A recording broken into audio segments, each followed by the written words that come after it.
Well, Israel has once again attacked Syria. This time, Israeli military attacked the airport in Aleppo, Syria, destroying the runway. This is a civilian airport, and all flights, as I understand it today, are now being routed through Damascus. So the question this afternoon that we wanted to ask is, why is Israel bombing Syria? And joining us now from Syria is excellent journalist and friend of the show, Vanessa Beeley. Vanessa, welcome back to the show. Hi, Clayton. Thanks for having me back on, especially to talk about this. Yeah, very important story that's not getting any coverage in the Western media. And I'll ask you about that in a second. Why are we not seeing any coverage in the Western media? But first of all, can you just tell me what happened? What happened at the airport in Aleppo? Well, basically 1 week ago, Israel at 8 p.m. in the evening, for the first time, attacked Aleppo International Airport. But the majority of the missiles were brought down by the Syrian air defense systems. And there was minimal damage, material damage. And in fact, the airport was up and running again, I think, 2 days later. And so last night, and on the same day, of course, Israel also tried to attack Damascus International Airport. So the two main civilian airliners or airports in Syria were attacked by Israel within 1 hour. And last night, Israel again attacked from the Mediterranean, so from the coastal waters. I think it was 6 missiles incoming. The air defense brought down 5, but unfortunately 1 missile, at least as far as I know, hit the runway, causing fairly extensive damage to the runway itself, fairly big crater. And as you rightly say, now the flights are being redirected to Damascus, whereas before, of course, when they targeted Damascus airport, everything was redirected to Aleppo. That was about a month or so ago. So this is a civilian airport, correct? Predominantly. There have been, I mean, Russia actually used to keep some of its warplanes there, but I don't think they are there anymore. Russia does have a skeleton military staff there. And in fact, last week they were given a 10-minute warning to evacuate before Israel fired on the airport last night. I'm not getting any confirmation that there was a 10-minute warning, and if there were any Russian military personnel there or not. That, again, is a change in tactics from Israel, because they've been very hands-off as regards Russian deployment in Syria, and they've been very careful, of course, not to target Russian military or Russian bases. So they're attacking these civilian spots inside of Syria, attacking Syria, giving Russia a heads up, 10-minute window heads up to move, get out of there, get your military out of this position because we are about to attack. Where is the Western coverage of this? Where is the Western media covering this story? There's absolutely none, because, of course, Israel is acting in lockstep with the West. It always has been, as regards, it's partaking in the dirty war against Syria since 2011. And of course, it's always worked in lockstep also with the terrorist organizations. And that is why it's happening now, by the way. If you want me to go into an explanation as to why Israel, the various reasons why Israel is doing this now. Yeah, I'd love to. I mean, because I wanted to ask you, why are they doing this? I mean, what is their motivation for attacking inside of Syria? There's probably 4 main reasons. First of all, of course, Syria is under some of the most savage sanctions, economic sanctions, and illegal economic sanctions imposed upon them by predominantly the US, EU, and UK. But Turkey also is included in that. So Israel, for some time now, has been targeting the ports, for example, in Latakia, the airports. This is civilian infrastructure, by the way, effectively. So this is a war crime, although they're not actually, in theory, at war with Syria. So it's a war against you. It's a crime against humanity in reality, right? And so their agenda in this aspect is to destroy Syria economically, to shut down every single possible way out for Syria, or every single trade entrance and exit for Syria. That's number one. Number two, of course, what they're trying to do, because Iran and Russia have supplied air defenses, sophisticated air defenses, to Syria. Russia, the S-300, and Iran, since 2019, the Bavar 373, which is equivalent to between S-300 and S-400. So it's a little bit more sophisticated than the S-300. Syria has 4 Russian S-300s on Syrian territory.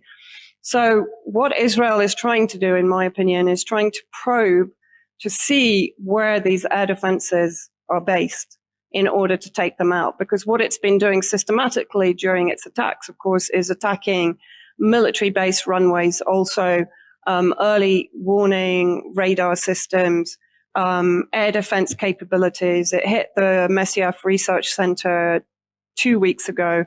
There are a lot of the sort of defense weaponry is designed by Syria inside Syria. So it's clear what it's trying to do. It's trying to prepare for what it perceives, what it calls this is the war between wars. So what it's saying is these are operations between wars. So it's talking about a future escalation against Syria. And what it's trying to do is to probe to see where the Iranian and the Russian air defenses are to be able to destroy them in the case of escalation in the future. So it's effectively trying to completely incapacitate Syria as regards its defense against a bigger Israeli attack. So in a the future, like future proofing it. They're just using Syria. We're gonna launch attacks on Syria, Syrian people, Syrian civilians, and Syrian targets in the hopes of identifying future positions of Russian and Iranian military equipment and potential attacks. Yeah, or to basically what it's hoping to do, because the S-300s and the Bavar 373 have not been deployed yet. They've not been used in anger, right? So what they're trying to do is to provoke Syria into using them. And this is where it's a little bit incorrect for people to start saying, why isn't Russia using their S-300s? Russia isn't using its S-300s because Russian S-300s are only deployed around Russian military bases or military posts, right? Right. They're not there for Syrian use. Syria has 4 Russian S-300s ready to use, right? But it's holding back. Why is it holding back? Because it fires them, it opens itself up to being targeted and potentially damaged or destroyed. And that goes also for the Iranian Bavar 373, which started arriving from 2019 onwards. So Syria knows at some point there is an escalation coming. So it's not prepared to show its hand, its defense hand to Israel, in order that it has the element of surprise if Israel should escalate this to a low intensity or high intensity war. But one of the other and very important reasons that Israel is carrying out these attacks now, one is Russia and Syria are closing in on the northeast, right? And there have been attacks on the US occupied oil fields there. The US is also maneuvering troops around. It's not necessarily expanding its troop presence, but it's moving around and it's reinforcing and it's deploying ISIS to various areas of the eastern desert. So we know there is an operation coming in the northeast, which will release Syria's resources, predominantly wheat and oil. We also know that since the Tehran summit in July this year, Erdogan has been backed into a corner. Now, Erdogan was told if he invaded Syria, he would not only face Syria, he would face Russia and Iran. He was told that very clearly. So he's backed off on the military invasion of northern Syria. And it's now at a point where he needs President Assad and he needs Syria more than Syria needs him. He's coming up to elections next year, right, in June 2023. He needs President Assad to help him resolve the refugee problem, to resolve the problem of the terrorist groups in the northwest. So in a sense, Syria is on the brink of reclaiming northwest and northeast. Okay, it's a little way off, but it's looking a lot more positive than it was 6 months ago. So this is also annoying Israel because it doesn't want Syria to be stable. and independent again, right? So it's attacking the airports in a sort of rage against the positivity. You know, we're seeing really Syria coming into ascendancy now. As Russia is coming into ascendancy in Ukraine, Syria is also coming into ascendancy, and the foreign ministry is starting to feel stronger again. It's opening up trade routes with South Africa, with China, with India, with Donbass even, right? So it's coming into its own again. And Israel desperately doesn't want this, because a powerful Syria is a complete anathema to Israel.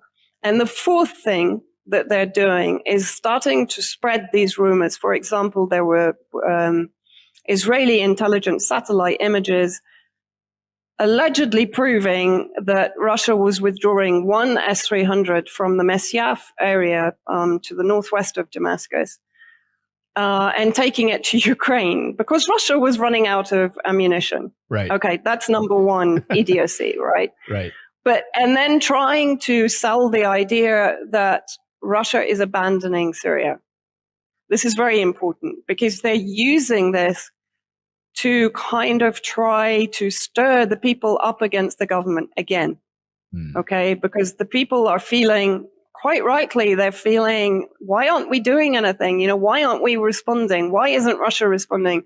Why do we keep having to get hit by Israeli attacks? Well, the fact is that the air defense, which is predominantly Pantsir S-1, so relatively kind of old-fashioned, you know, almost Soviet Union era air defense, is doing a very good job.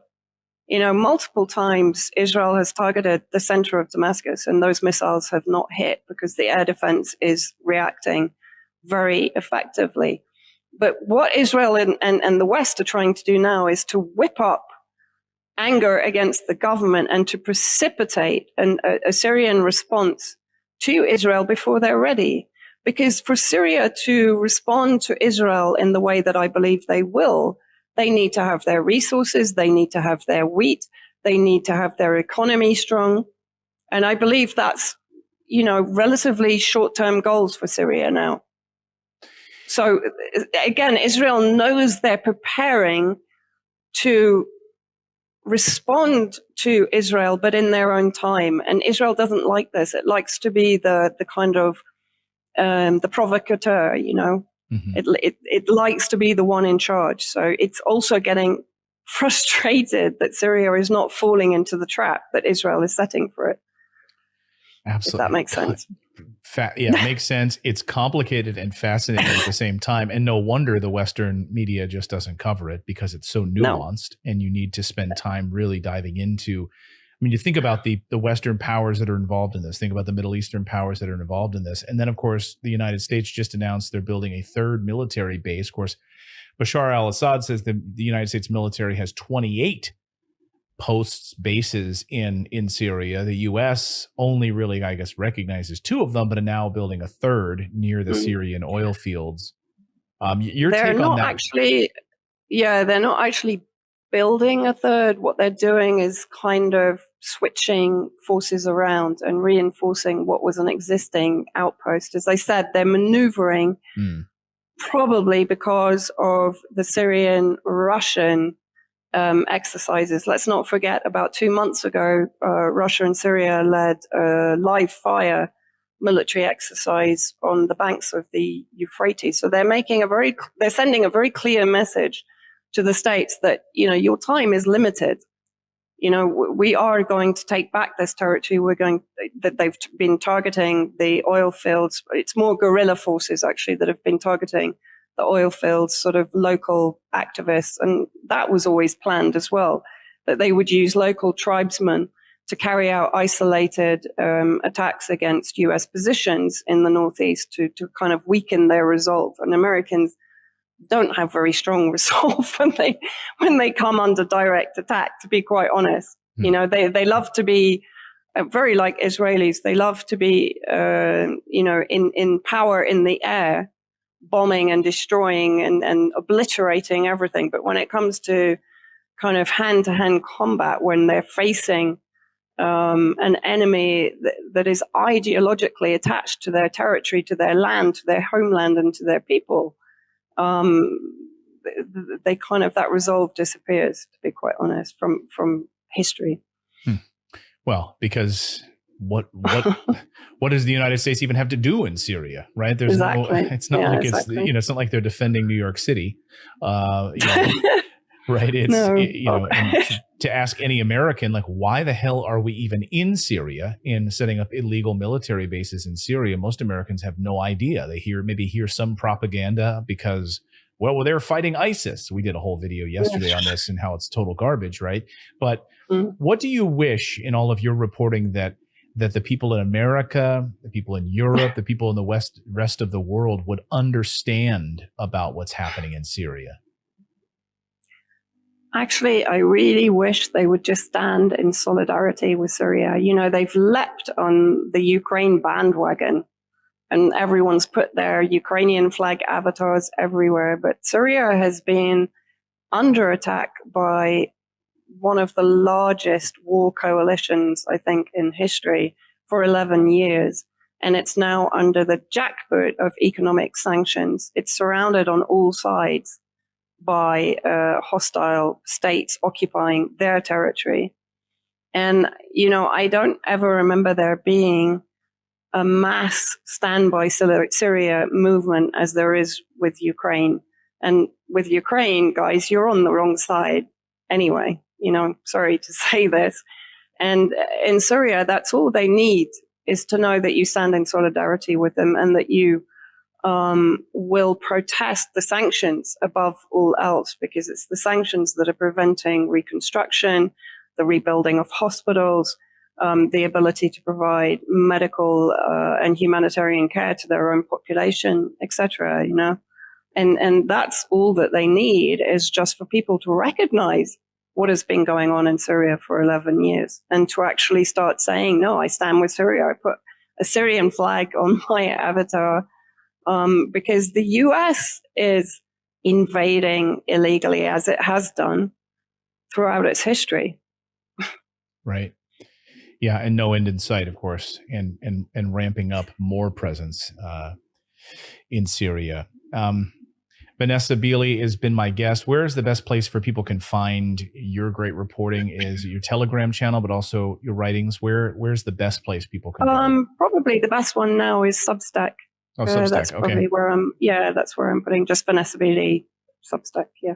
I'll make sure we have a link to that in the description so people can read your dispatches and writings. Vanessa, joining us from Syria. Thank you so much, as always, for your great reporting and your time. Thank you, Clayton. Thanks for having me on and for covering all the things you do. There's very few people doing what you do, so I really appreciate it. Thank you.